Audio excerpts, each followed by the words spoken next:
우리의 평범한 일상엔 언제 어느 때 위기가 찾아올지 모릅니다.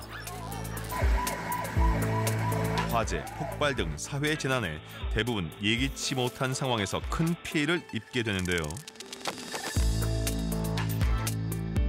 가장 큰 피해를 불러오는 사회 재난은 다중 밀집 시설 대형 사고로 해마다 빠지지 않고 발생하고 있는데요. 2021년에만 무려 5,178억 원의 재산 피해를 냈습니다. 특히 사회 재난 발생 시 대규모 피해가 예상되는 곳은 재난 취약 시설입니다. 지하 상가, 음식점 등 다수 시민이 이용하는 곳이기 때문인데요. 이에 대한 사후 대비책으로 국가에서 2017년부터 시행 중인 의무 보험이 있습니다. 재난배상 책임보험은 화재, 폭발, 붕괴와 같은 재난 사고로 인한 타인의 생명과 재산 피해를 보상해주는 보험입니다.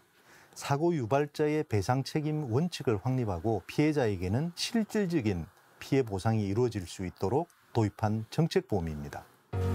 자기 재물 손해에 대한 보상을 하는 일반 화재 보험과 달리 재난 배상 책임 보험은 타인의 손해배상을 목적으로 합니다. 예를 들어 식당에서 건물이 무너지거나 화재가 발생해서 손님들이 다칠 경우 그들이 배상을 받게 하기 위한 제도입니다. 보험에 의무적으로 가입해야 하는 재난 취약 시설 대상이 있는데요. 의무보험 보장 사각지대에 있는 관광 숙박시설, 음식점, 주유소, 15층 이하 공동주택, 농어촌 민박 등 총 20종 시설이 의무 가입 대상입니다. 시설물 관리법에서 재난 위험도가 높은 시설들 중 주요 재난 사고 사례를 분석해 대상 시설을 선정한 겁니다. 일단 보장 범위는 대인 피해의 경우 사고당 한도 없이 피해자 1명당 1억 5천만 원, 대물 피해는 한 사고당 최대 10억 원까지 보상이 가능합니다.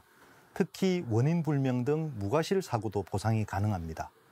보험료의 경우에는 100제곱미터 규모의 음식점을 기준으로 했을 때 연간 2만 원 정도로 매우 저렴한 편입니다.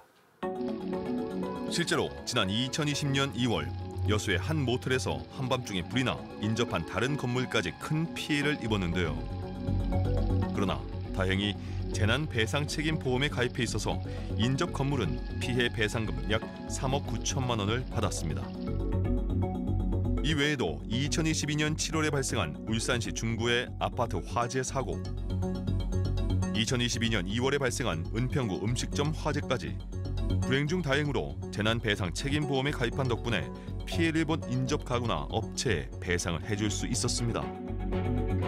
재난보험 제도의 근본 목적은 가해자의 배상 자력을 확보하여 피해자를 잘 구제하고자 하는 데 있는 것입니다. 누구에게나 재난사고는 닥칠 수 있는 것이고 그 경우에 가해자도 피해 보상을 받는 사람도 재난보험을 통해서 서로 좋은 결과를 가지고 올 수 있을 것으로 기대합니다. 2017년에 도입한 재난배상 책임보험은 2020년에 의무가입 대상 시설 범위를 넓혔는데요.